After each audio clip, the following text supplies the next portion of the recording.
മധ്യപ്രദേശിലെ ഇൻഡോറിലും സൂറത്ത് മോഡൽ. ഇൻഡോറിലെ കോൺഗ്രസ് സ്ഥാനാർത്ഥി അക്ഷയ് ഭാം പത്രിക പിൻവലിച്ച ശേഷം ബി.ജെ.പിയിൽ ചേർന്നു.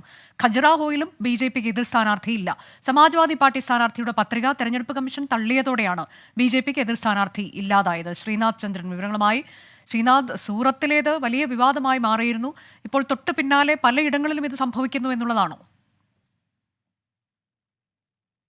തീർച്ചയായും അനുജ, സൂറത്തിൽ അത് കോൺഗ്രസ് സ്ഥാനാർത്ഥി തന്നെ നടത്തിയ ഒരു ഓപ്പറേഷനാണ് എന്നതാണ് കോൺഗ്രസ് നേതൃത്വത്തിന്റെ ഇപ്പോഴത്തെ നിഗമനം. അതേ തുടർന്ന് വെള്ളിയാഴ്ച അദ്ദേഹത്തെ പാർട്ടി സസ്പെൻഡ് ചെയ്യുകയും ചെയ്തിരുന്നു.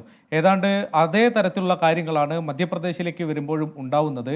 ഇൻഡോറിൽ സ്ഥാനാർത്ഥി പത്രിക പിൻവലിച്ചു എന്ന് മാത്രമല്ല, പിന്നാലെ ബി.ജെ.പി ക്യാമ്പിലേക്ക് പോവുകയും അവിടെ ബി.ജെ.പി അംഗത്വം സ്വീകരിക്കുകയും ചെയ്തു അദ്ദേഹം. അവിടുത്തെ മുഖ്യമന്ത്രി തന്നെ പറയുന്നതനുസരിച്ച് മൊത്തം മോദി മയമാണ് ഗുജറാത്തിൽ, മധ്യപ്രദേശിലെന്നും കോൺഗ്രസിലെ സ്ഥാനാർത്ഥികൾ പോലും കോൺഗ്രസിൽ വിശ്വാസമില്ലാത്തവരായി മാറി എന്നുള്ള പരിഹാസമാണ് ബി.ജെ.പി ക്യാമ്പിൽ നിന്ന് ഉണ്ടാവുന്നത്.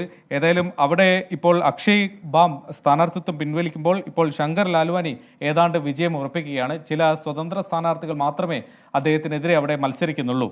അതേസമയം ഗുജറാത്തിലേക്ക് വന്നാൽ അവിടെ കോൺഗ്രസ് ഈ സഖ്യമുണ്ടായതിന് പിന്നാലെ അത് എസ്.പിക്ക്, സമാജ്വാദി പാർട്ടിക്ക് നൽകിയ സീറ്റാണ്. അവിടെ മീര യാദവ് എന്ന സ്ഥാനാർത്ഥിയുടെ പത്രിക തള്ളിപ്പോയിരിക്കുന്നു. അദ്ദേഹത്തെ പത്രിക ഇപ്പോൾ റിജക്റ്റ് ചെയ്തിരിക്കുന്നു. അതോടെ അവിടെയും ബി.ജെ.പിക്ക് എതിരില്ലാത്തൊരവസ്ഥയുണ്ട്. അവിടെയും സ്വതന്ത്ര സ്ഥാനാർത്ഥികൾ മാത്രമാണ് ശേഷിക്കുന്നത്. അങ്ങനെയെങ്കിൽ ഔദ്യോഗികമായ ഒരു പ്രഖ്യാപനത്തിന്റെ മാത്രം ഒരു കാത്തിരിപ്പാണ്.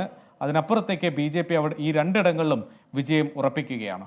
സൂറത്ത് മോഡൽ ഇൻഡോറിൽ നടക്കുന്നു. ഒപ്പം ഖജുറാഹോയിലും സ്ഥാനാർത്ഥി പത്രിക പിൻവലിക്കും.